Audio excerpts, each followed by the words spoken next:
Assalamualaikum warahmatullahi wabarakatuh. Alhamdulillahirabbil alamin. Allahumma salli wa sallim ala Muhammad wa ala alihi wa sahbihi ajmain. Para hadirin pemirsa yang dirahmati oleh Allah Subhanahu wa taala. Tentunya kita bersyukur kepada Allah Subhanahu wa taala atas berkat nikmat karunia yang telah Allah berikan kepada kita hingga kita masih dapat menunaikan ibadah puasa sampai dengan hari ini. Kaum muslimin pemirsa yang dirahmati oleh Allah Subhanahu wa taala. Dalam sebuah firman Allah Subhanahu wa taala yang berkaitan dengan ibadah puasa, sebagaimana yang sering kita dengarkan, Allah Subhanahu wa taala berfirman, "Ya ayyuhalladzina amanu kutiba alaikumus syiyam kama kutiba alal ladzina min qablikum la'allakum tattaqun." Wahai orang-orang yang beriman, telah diwajibkan bagi kalian untuk menunaikan ibadah puasa dengan tujuan semoga Allah Subhanahu wa taala menjadikan kita sebagai orang-orang yang beriman, mendapatkan predikat takwa di sisi Allah Subhanahu wa taala. Kalau kita menelisik ayat ini lebih dalam, Allah Subhanahu wa taala ingin menjadikan kita sebagai seorang muslim untuk mendapatkan predikat takwa di hadapan Allah Subhanahu wa taala. Maka salah satu wasilah untuk mendapatkan predikat takwa di hadapan Allah Subhanahu wa taala adalah menjalankan ibadah puasa.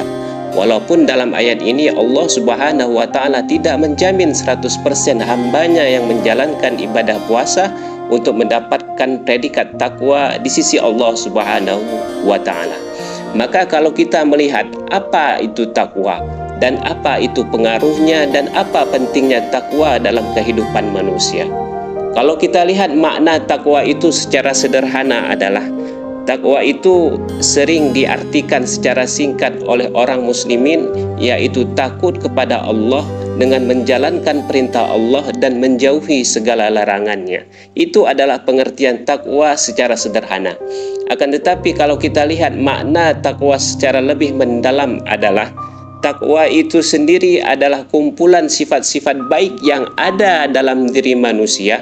Kemudian dengan sifat-sifat baik itu dikumpulkan dalam suatu tempat di dalam diri manusia, yang dengan harapan dengan sifat-sifat baik itu akan terpancarkan perbuatan dan perilaku baik bagi seorang muslim. Jadi takwa itu adalah kumpulan sifat-sifat baik yang ada dalam diri manusia. Kemudian sifat-sifat baik itu dikumpulkan, dijadikan satu di dalam diri manusia dengan harapan sifat-sifat baik itu mampu menularkan perbuatan baik dan perilaku baik yang ada dalam diri manusia. Maka jamaah yang dirahmati oleh Allah Subhanahu wa taala, seorang yang berkata baik, lisannya yang mengeluarkan kata-kata yang baik, tentu dengan dorongan, dengan instruksi dari hati kecilnya yang ada di dalam dirinya. Seseorang yang mendengarkan perkataan yang baik tentu berkat dorongan dari hati yang ada di dalam dirinya.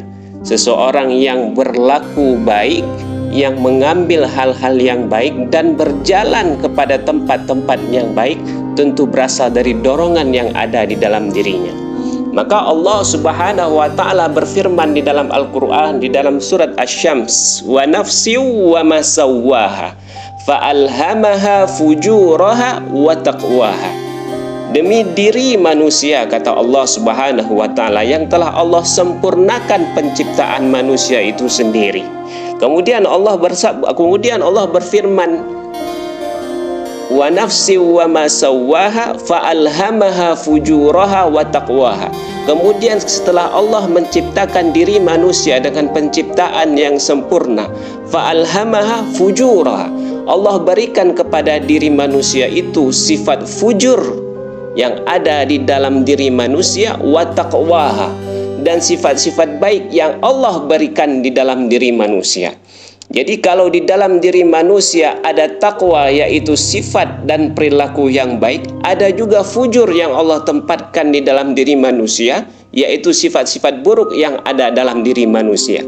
Bukankah setiap manusia itu tidak ada yang sempurna? Bukankah manusia itu tidak ada yang terlepas dari perbuatan dosa? Jadi kalau disabar ada dalam takwa, maka di fujur ada sifat pemarah. Kalau di takwa ada jujur, kalau di fujur ada dusta, kalau di sabar ada pemaaf, maka di fujur ada sifat pendendam. Maka pemirsa yang dirahmati oleh Allah Subhanahu wa taala, Allah menciptakan sifat pemarah yang ada dalam manusia bukan hanya ingin untuk menjadikan manusia itu menjadi seorang yang pemarah, akan tetapi Allah Subhanahu wa taala menciptakan sifat amarah itu agar sifat sabar yang ada dalam diri manusia untuk selalu berusaha dimunculkan. Allah Subhanahu wa taala menciptakan kesombongan yang ada dalam diri manusia bukan untuk menjadikan manusia itu pribadi yang sombong, tapi Allah Subhanahu wa taala menciptakan sifat sombong yang ada dalam diri manusia untuk dimunculkan sifat rendah hati yang mampu dimunculkan oleh manusia itu sendiri. Maka bagaimanapun sifat sabar tidak akan muncul kecuali dengan adanya sifat amarah. Sebagaimana tidak ada sifat bersih setelah didahului sebelumnya oleh sifat kekotoran itu sendiri. Maka para jamaah yang dirahmati oleh Allah Subhanahu wa taala, Allah berfirman di dalam Al-Qur'an, salah satu cara untuk menimbulkan sifat takwa yang ada di dalam diri manusia adalah dengan melaksanakan ibadah kepada Allah Subhanahu wa taala dengan sebenar-benarnya ibadah. Allah Subhanahu wa taala berfirman, ya ayyuhan nasu ubudu rabbakumul ladzi khalaqakum walladzina min qablikum la'allakum tattaqun. Wahai manusia sekalian, beribadahlah kalian kepada Allah, sembahlah Allah. Setiap ibadah yang kalian lakukan kepada Allah, maka itu insya Allah mudah-mudahan akan menjadikan kalian pribadi yang takwa kepada Allah Subhanahu wa taala. Dalam Al-Quran, Allah Subhanahu wa taala menyebutkan bahwa salah satu cara terbaik untuk berinteraksi, untuk bergaul, untuk bermuamalah dengan manusia adalah mereka yang selalu memunculkan sifat takwa yang ada di dalam dirinya. Karena itu Allah Subhanahu wa taala berfirman, ya ayyuhan nasu inna khalaqnakum min dzakari wa untha. Wahai sekalian manusia, sesungguhnya kami telah menciptakan kalian laki-laki dan perempuan, ada suami, ada istri, ada kakak, ada adik. Syu'ub wa ja'alnakum syu'uban wa qabaila lita'arafu. Kemudian kami ciptakan kalian berbangsa-bangsa, bersuku-suku, dari tingkat kampung, dari tingkat dusun, dari tingkat kabupaten, dari tingkat provinsi sampai dengan berbangsa-bangsa, sampai dengan tingkat bernegara. Lita'arafu, kata Allah, agar kalian mampu berinteraksi antara satu dan lainnya, agar kalian mampu saling berkenalan antara satu dan lainnya. Kemudian kata Allah di dalam firman-Nya, inna akramakum indallahi atqakum, bahwasanya yang paling baik di antara kalian, yang paling sempurna di antara kalian dalam berinteraksi sosial adalah orang-orang yang mampu memunculkan sifat takwa di dalam dirinya ketika dia bergaul, berinteraksi di tengah-tengah masyarakat. Karena itu seorang ayah apabila dia selalu berusaha memunculkan sifat takwa yang ada dalam dirinya, maka ia akan selalu berusaha untuk menjadi seorang ayah yang mampu menjadi pelindung bagi keluarganya, yang mampu memberikan kehangatan bagi keluarganya. Karena itu apabila seorang ibu, apabila ia selalu berusaha untuk memunculkan sifat takwa yang ada dalam dirinya, maka akan timbul seorang ibu yang memberikan kehangatan, seorang ibu yang memberikan kasih sayang, seorang ibu yang mampu menjadi pelindung bagi anak-anaknya.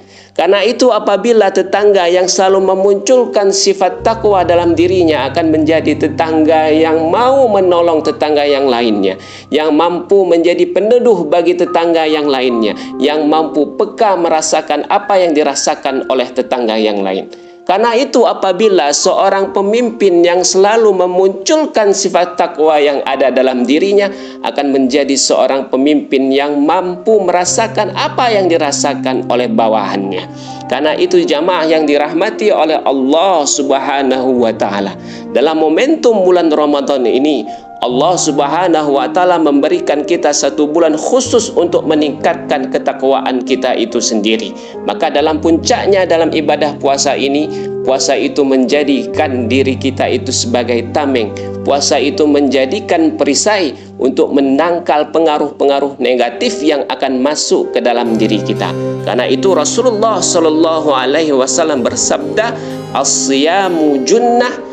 Puasa itu akan menjadikan benteng, puasa itu akan menjadikan diri kita itu tameng, puasa itu akan menangkal sifat-sifat negatif yang ada dalam diri kita untuk melanjutkan hidup kita di 11 bulan yang akan datang. Dan tentunya tameng dan perisai itu tidak akan kita dapatkan kecuali bagi siapa yang melaksanakan ibadah puasa imanan wahtisaban, dengan penuh rasa keimanan kepada Allah Subhanahu wa taala, dan dia berusaha untuk menjadikan dirinya sebagai pribadi yang bertakwa di hadapan Allah Subhanahu wa taala.